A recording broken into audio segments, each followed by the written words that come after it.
다윗의 자손 요셉아, 내 아내 마리아 데려오기를 무서워하지 말라. 그에게 잉태된 자는 성령으로 된 것이라. 아들을 낳으리니 이름을 예수라 하라. 이는 그가 자기 백성을 그들의 죄에서 구원할 자이심이라. 이 모든 일이 된 것은 주께서 선지자로 하신 말씀을 이루려 하심이니 이르시되, 보라, 처녀가 잉태하여 아들을 낳을 것이요 그의 이름은 임마누엘이라 하리라. 이를 번역한즉 하나님이 우리와 함께 계시다 함이라. 요셉이 잠에서 깨어 일어나 주의 사자의 분부대로 행하여 그의 아내를 데려왔으나 아들을 낳기까지 동침하지 아니하더니 나음에 이름을 예수라 하니라.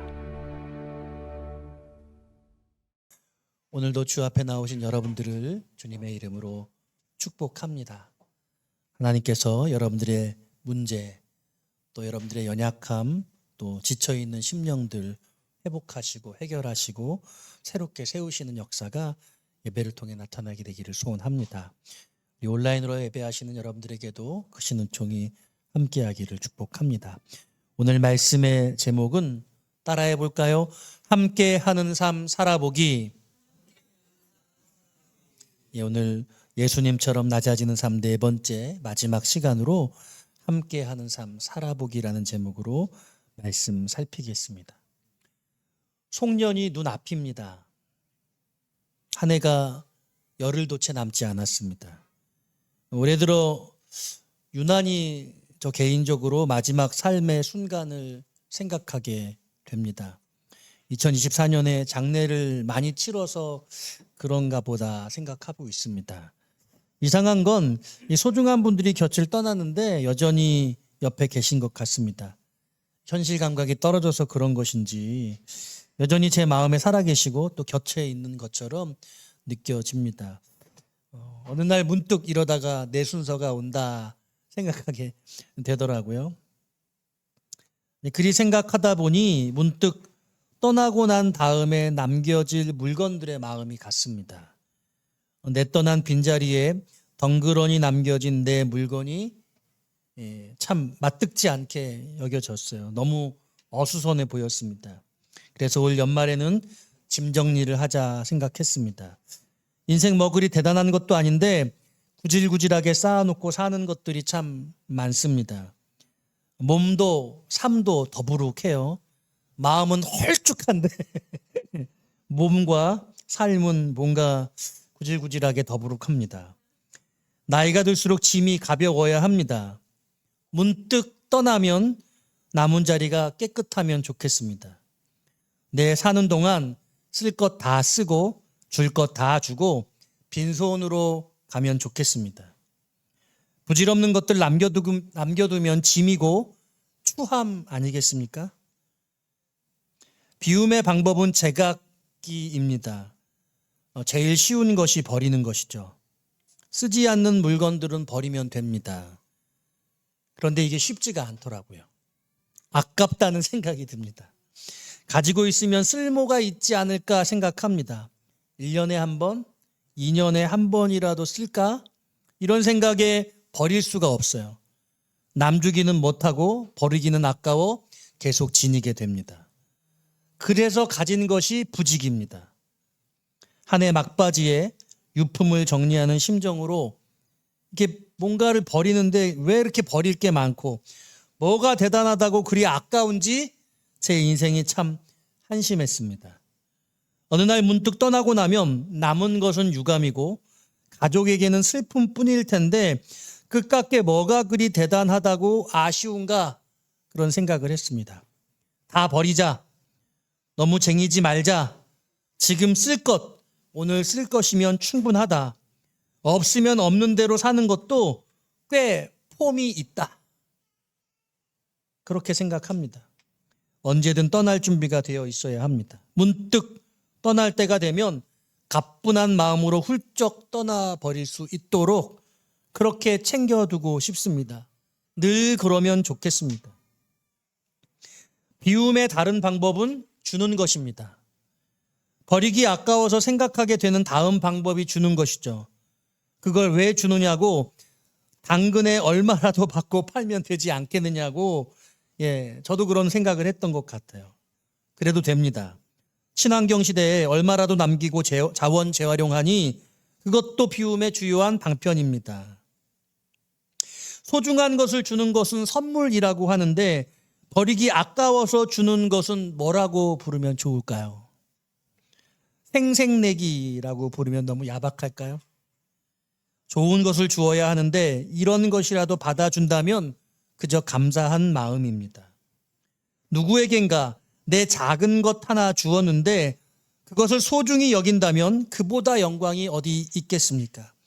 내가 그것을 가진 것보다 그가 그것을 가진 것이 더 소중할 수 있다면 정말 좋겠습니다. 한 주일 바쁜 와중에 힘을 쏟았는데 집무실 앞 복도 정리가 미완입니다.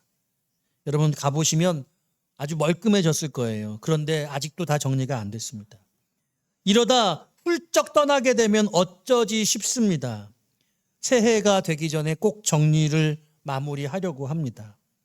내 인생 마지막 순간 정리하는 마음으로 그러려고 해요. 그런데 이렇게 정리하다 보니 내 마음 정리는, 내 마음속 짐 정리는 잘 됐나? 그런 생각을 합니다. 큰일입니다. 서둘러야 할 것 같습니다. 오늘 이 연말에 여러분들도 저와 같은 마음 가지시고 또 정리할 것 있으면 아낌없이 내어주면 좋을 것 같습니다. 사랑하는 여러분, 여러분들은 나는 혼자야 이렇게 생각하고 있지 않습니까?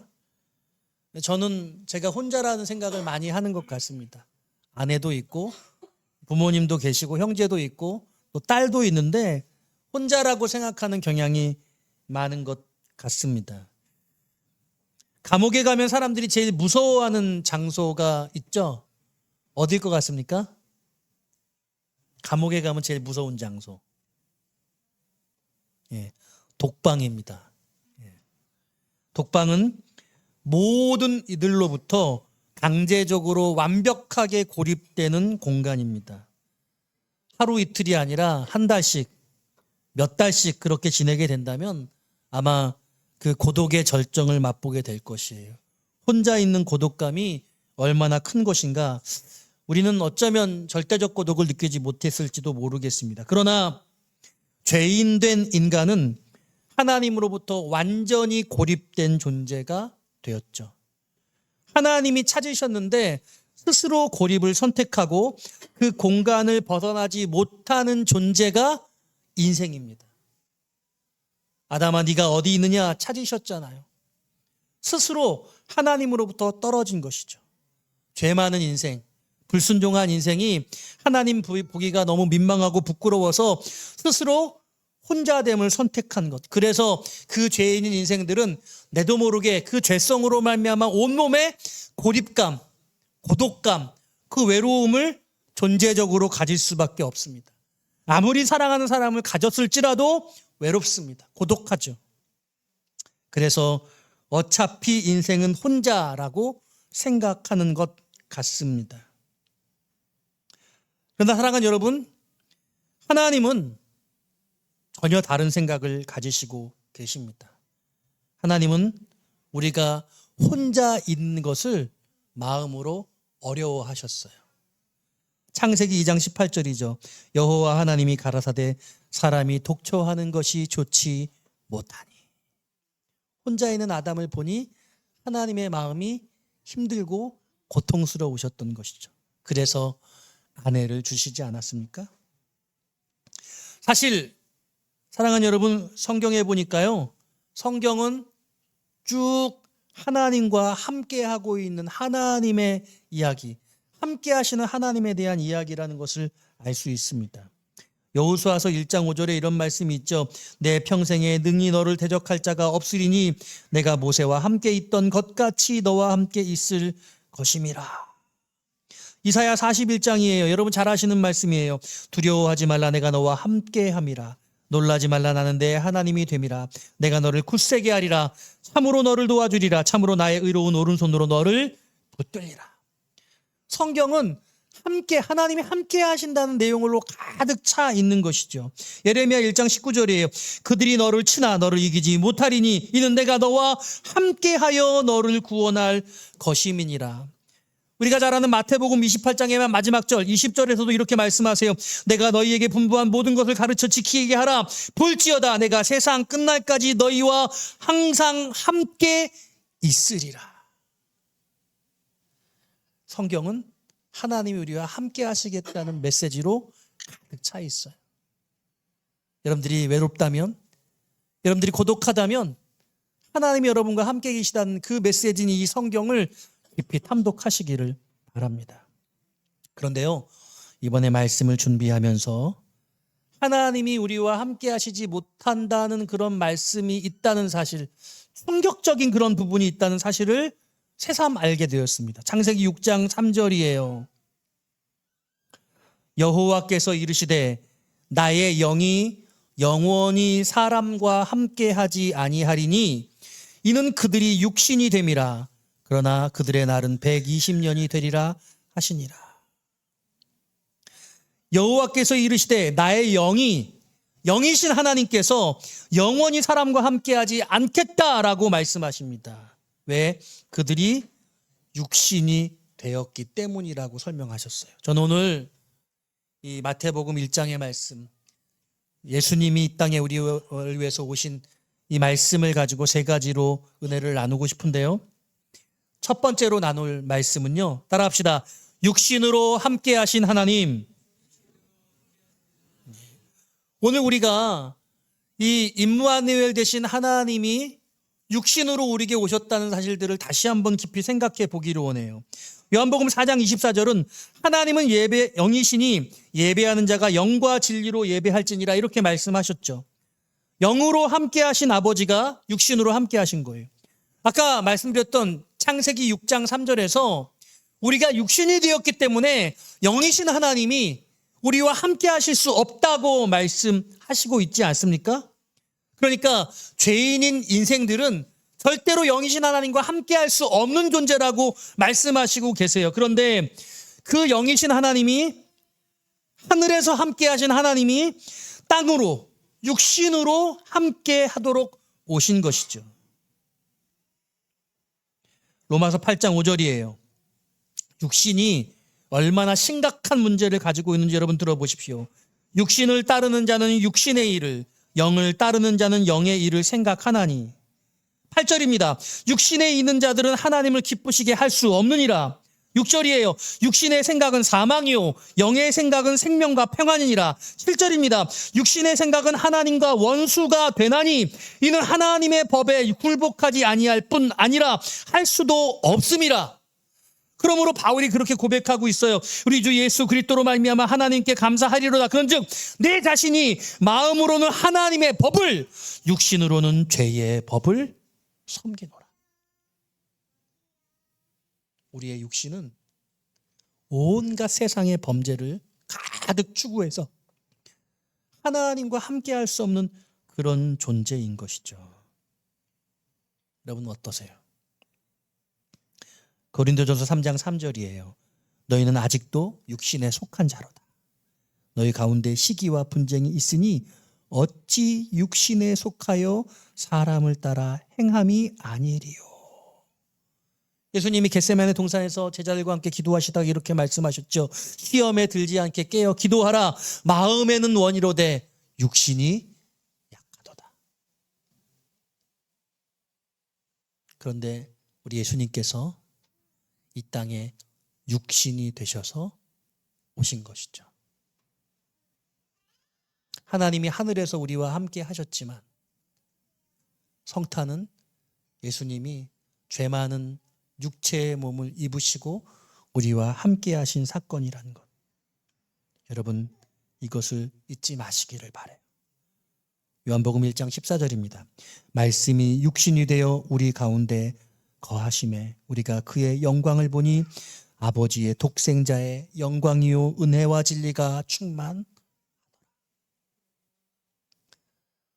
우리가 육신을 추구하며 살면 하나님과 함께 할 수 없는데 우리 주님이 육신의 몸을 입고 오셔서 그 하나님이 되셔서 우리와 함께 하신 이 놀라운 은총이 바로 성탄의 놀라운 기쁨이고 하나님의 사랑입니다. 이 큰 사랑이 여러분들에게 임하게 되시기를 주님의 이름으로 축원합니다. 사랑하는 여러분, 그러니까요, 저는 오늘 여러분과 함께 두 번째로 이 성경 속에 하나님이 우리와 함께 하시는 다양한 방법들을 한번 간단하게 묵상해 보고 싶어요. 몇 가지가 있습니다. 아까도 말씀드렸는데요. 첫 번째로는요, 배필을 보내주셔서 하나님이 우리와 함께 하셨어요. 아담이 독초하는 것을 하나님이 어려워하셨어요. 힘들게 생각하셨어요. 좋지 못하다고 생각하셨어요. 그래서 아내를 줬잖아요. 하와를 주셨잖아요. 여러분, 남편이 있고 아내가 있는 게 여러분 귀한 일이에요. 여러분, 우리 청소년들, 청년들 좋은 배우자 만나시기를 주님의 이름으로 축원합니다. 하나님, 여러분들 독신으로 혼자 사는 것 안타깝게 생각해요. 정년기가 되면 좋은 짝을 만나서 마땅히 결혼하는 것이죠. 물론 독신으로 주 앞에 헌신하는 것도 하나님이 아주 기뻐하실 만한 일입니다. 나의 생명을 다 드리고 하나님이 주시는 하나님의 자연의 법칙을 넘어서서 온전히 주님께 내 자신을 서원해서 드리는 것, 이것은 아주 스페셜한 것이에요. 근데 요즘 사람들은 그렇게 독신으로 지내는 것이 아니라 육신을 추구하며 독신으로 사는 거죠. 이것은 전혀 하나님의 말씀과 상관없는 것이 되는 것이죠. 배우자를 보내주셔서 주님은 우리와 함께 하신 거예요. 남편은, 아내는 하나님의 함께 하심의 약속이고 징표인 줄 믿으시기를 바라요. 또 두 번째로는요, 성경 말씀에 수많은 하나님께서 약속하신 약속들로 우리와 함께 하세요. 말씀해 주시고 약속하시고 그 언약을 실천하시고 지켜주심으로 우리와 함께 하시고 계세요. 창세기 9장 11절이에요. 내가 너희와 언약을 세우리니 다시는 모든 생물을 홍수로 멸하지 아니할 것이라.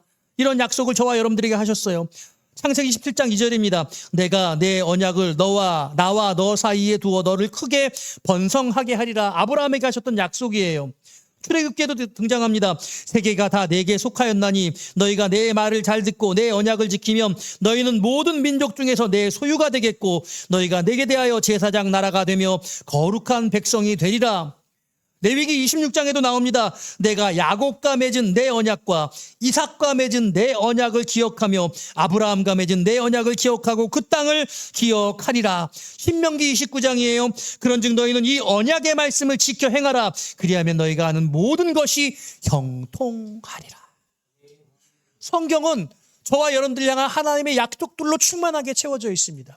그 약속을 붙들면 하나님이 그 약속을 이루시는 것을 여러분들이 보게 될 것이에요. 하나님은 약속하시고 그 약속을 지키시는 것으로 함께 하세요. 출애굽기에 보니까요, 하나님은 또 불기둥과 구름 기둥으로도 함께 하셨어요. 여호와께서 그들 앞에서 가시며 낮에는 구름 기둥으로 그들의 길을 인도하시고 밤에는 불기둥으로 그들에게 비치사 낮이나 밤이나 진행하게 하시니 낮에는 구름 기둥 밤에는 불기둥이 백성 앞에서 떠나지 아니하리라. 그 광야에서 그 무더운 볕을 가려주시고 그 저녁에 그 추운 추위를 하나님이 따뜻하게 보호해 주셨던 것, 그 구름 기둥과 불 기둥의 인도하심, 동행하심이 오늘도 여전히 있다고 저는 믿습니다. 그리고 오늘 본문에서 하나님께서 아들 예수로 함께 하신 거예요. 로마서 8장 30절에 자기 아들을 아끼지 아니하시고 우리 모든 사람을 위하여 내주신 이가 어찌 그 아들과 함께 모든 것을 우리에게 주시지 아니하겠느냐. 오늘 성탄은 하나님이 우리와 함께 하신다는 놀라운 축복의 약속이고 오늘 그 말씀이 임마누엘, 하나님이 우리와 함께 하심이라 라는 말씀으로 주어지고 있는 것이죠. 그리고 또 생각해 볼 수 있어요. 하나님의 약속의 말씀, 이 성경 말씀이 또한 우리와 함께 하시고 계시다는 증거가 됩니다. 태초에 말씀이 계시니라. 이 말씀이 하나님과 함께 계셨으니 이 말씀은 곧 하나님이시니라. 오직 주의 말씀을 세세토록 있도다 하였으니 너희에게 전한 복음이 곧 이 말씀이니라. 성경 말씀은 하나님이 우리와 함께 하시고 있다는 증거인 것이죠. 그리고 마지막으로 예수 그리스도를 구주로 영접한 저와 여러분들이 성령의 내주하심으로 하나님과 함께하고 계십니다. 할렐루야. 성령으로 말미암지 않고는 예수를 주시라 고백할 수 없습니다. 그러므로 내 안에 예수님께서 계시고 성령님이 내 안에 내주하셔서 늘 하나님이 우리와 함께 하시고 계시는 거예요. 오직 성령이 너희에게 임하시면 너희가 권능을 받고 예루살렘과 온 유대와 사마리아와 땅끝까지 이르러 내 증인이 되리라 하시니라. 성경은 하나님이 우리와 함께 계시다는 수많은 약속들을 우리에게 확인시켜 주시는 것이죠.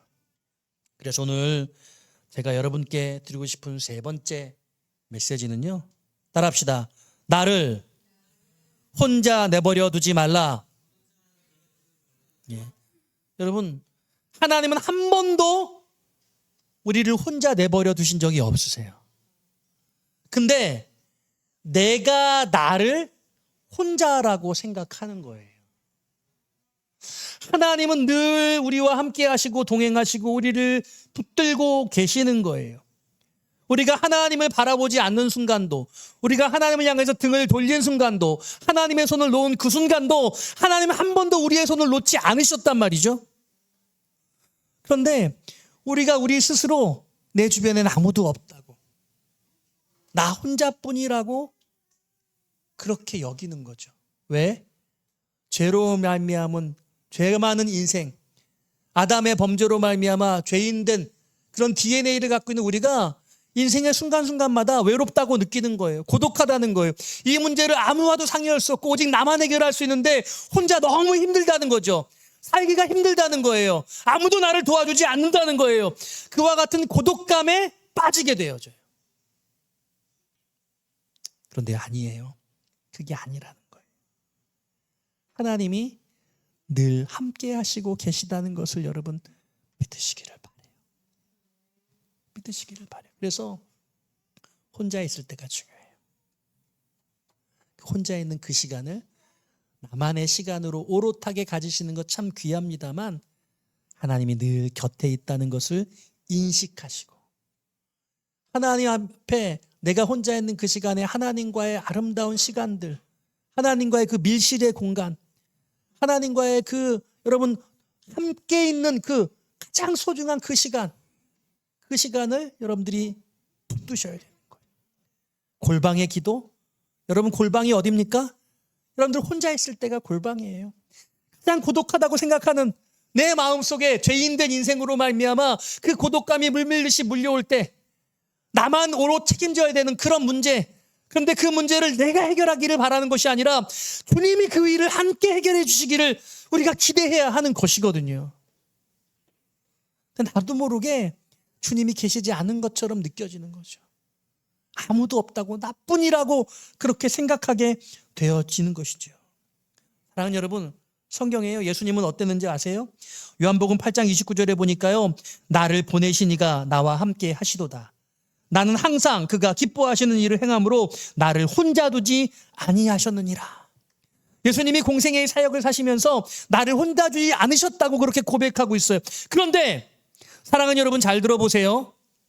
예수님이 혼자만 고독하게 그 고통을 겪으셔야 되는 순간이 있으셨어요. 그것을 요한복음 16장 32절이 말씀하세요. 보라, 너희가 다 각각 제 곳으로 흩어졌고, 여러분 제자들이 겟세마네 동산에서 기도하다가 예수님을 붙잡으러 왔을 때 제각기 다 흩어졌습니까? 나를 혼자 둘 때가 오나니 벌써 왔도다. 혼자 둘 때가 왔다고 그렇게 고백하고 있어요. 그런데요, 주님이 다시 말씀하십니다. 그러나 내가 혼자 있는 것이 아니라 아버지께서 나와 함께 계시느니라. 십자가의 그 고통의 순간에도 아버지는 함께 계셨다고 주님은 그렇게 말씀하고 계신 거죠. 할렐루야.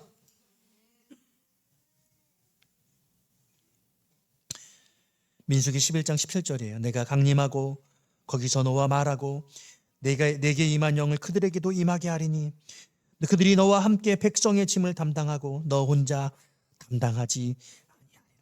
주님은 우리와 함께 하시고 또 우리와 함께 할 자들을 보내주시겠다는 약속의 말씀도 하시고 계시는 거예요. 제가 여러분께 그러므로 권합니다. 혼자라고 생각하지 마세요. 우리 주님 동행하시고 계심을 여러분 느끼시고 가장 고독한 그 순간에 주님께 고백하시고 그 주님이 여러분들의 고독한 삶에 임하셔서 위로하시고 평안 주시고 복 주시고 회복하시고 하나님의 살아계심을 경험하시는 저와 여러분 되시길 주님의 이름으로 축원합니다. 말씀의 결론이에요. 하나님은 여러분과 함께하기를 원하세요.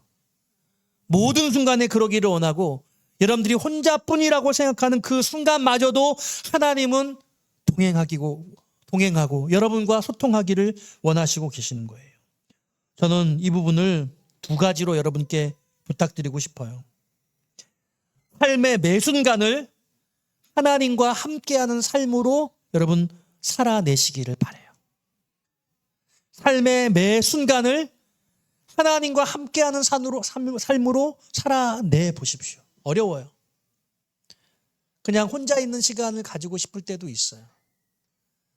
그리고 모든 사람들로부터 떨어지고 도망치고 싶을 수도 있어요. 그래서 오늘 말씀의 제목이 함께하는 삶 살아보기 아니에요. 살아보는 거예요. 주님이 나와 함께 하시고 계시다는 것들을 인정하지 못하고 느껴지지 않는 그 순간에도 주님과 함께하고 계시다는 것들을 우리가 고백해 보는 거죠. 쉽지 않은 일입니다. 그러나 우리가 그와 같이 주님과 동행하는 삶을 살고자 할 때 참으로 하나님은 살아계신 하나님으로 삶 가운데 동행의 역사를 나타내 보여주실 줄로 믿습니다. 또 한 가지, 여러분 주변에 누군가가 고독감에 빠져 있고 아무도 그 곁에 있지 않다면 우리가 그의 곁에 다가가서 그와 함께 해주는 것, 내가 그럴 수 있다면 참 좋을 것 같아요. 모든 사람에게 그러지는 못하겠죠. 그러나 내 마음에 찾아온 그 누군가, 나를 그의 곁에 두어서 그를 위로하고 그와 함께함으로 그를 세워주고 주님의 사랑을 전해줄 수 있다면 어쩌면 죽어가는 인생, 정말 해결되지 못한 그런 삶의 어려움 속에 빠져있는 그들을 그 구렁텅이 속에서 주님의 십자가의 사랑이 그를 일으켜 세울 수도 있다는 거예요. 우리가 외롭고 우리가 처절했던 그 구렁텅이의 순간 속에서 아무도 없는데 누구도 나를 찾아와 주지 않는데 하나님이 전인적인 손이, 하나님의 초자연적인 능력의 손이 우리에게 손을 뻗쳐서 그 하나님의 손으로 우리를 구해 주실 수도 있을 거예요. 그러나 대체적으로는 그렇지 않고요. 누군가 전혀 예상하지 못하던 사람들이 어느 날 갑자기 그 놀라운 사랑의 손길로 여러분들에게 손을 내어뻗어서 일으켜 세워주고 여러분들을 구해 주는 것이죠. 하나님의 능력의 손은 하나님의 주권적인 방법으로 사람을 통해 일하시는 거거든요. 우리가 하나님의 손이 되어서 누군가 어려운 사람들을 그 곁에 있게 해주고 그를 구원해주는 그 구출에 함께하는 자의 역할을 저와 여러분들이 할 수 있지 않겠냐는 거예요. 저는 그러므로 이 성탄에 우리가 그렇게 함께하는 그런 은혜를 경험하기로 해요. 하나님 나와 함께 하시는 것 내가 경험하고 누군가에게 하나님이 함께 하심으로 내가 그와 함께 해주는 것들을 경험하게 되는 거예요. 우리의 삶의 질이 달라질 거예요. 내 삶의 모든 순간에 하나님의 살아계심이 경험될 거예요. 매일매일 매 순간 가운데 하나님이 오늘 내 삶을 어떻게 이끄실까를 기대하게 될 것이에요. 사랑하는 여러분, 2024년 사느라고 너무 수고 많으셨습니다. 이 한 해의 마무리를 소망과 기쁨으로 마무리하시고 2025년 하나님과 함께 하심으로 말미암아 새로운 놀라운 역사를 쓰시는 은혜가 넘치게 되시기를 주님의 이름으로 축원드립니다.